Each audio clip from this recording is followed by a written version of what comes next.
Dulu kamera besar dan berat tau. Tengok sekarang ni apa yang jadi. Korang boleh dapat sebuah telefon yang ada kamera tau. And yang ni lagi kamera daripada sebuah smartphone. Sebab apa? Dia ada 200 megapiksel and dia pun ada telefoto segala benda bagai. Kalau korang nak tahu, Xiaomi dia first time tau dia implement teknologi low fit HDR teknologi dekat dalam dia orang punya smartphone. Nak senang faham, low fit ni macam satu tempat nak kumpul semua data lah, dan bila masa korang snap tu, sistem tu akan adapt untuk seimbangkan lagi cahaya dan juga dia nampak lagi natural. 200 megapiksel telefoto dia pun menarik tau. Ada mode khas untuk guna 200 megapiksel tu. And then dia juga ada sediakan satu focal length yang korang boleh guna tau. Starting daripada 75mm sampailah 100mm mechanical optical zoom. Kalau rasa 100mm tu tak puas, aku recommend korang gunalah 400mm zoom. Yang ni lagi close up, lagi detail, and hasil dia korang boleh tengok lah, memuaskan. Alright, tapi tak lengkap lah kalau tak mention kamera ultra wide dia.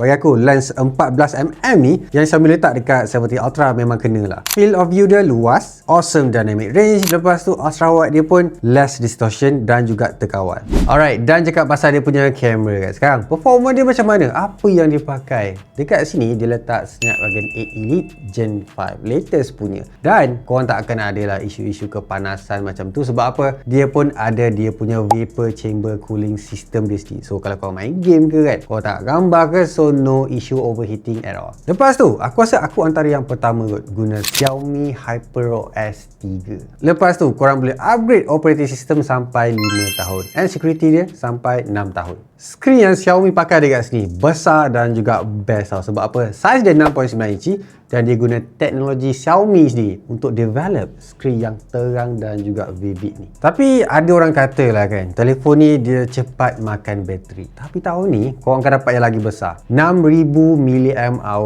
of bateri. Dan kalau korang rasa tak cukup, boleh charge juga pakai 90W wired charger yang Xiaomi actually bagi dekat dalam kotak. And wireless charging dekat sini 50W tau. So dekat situ dia sangat-sangat laju. Kalau korang nak beli telefon ni, aku ada satu rahsia.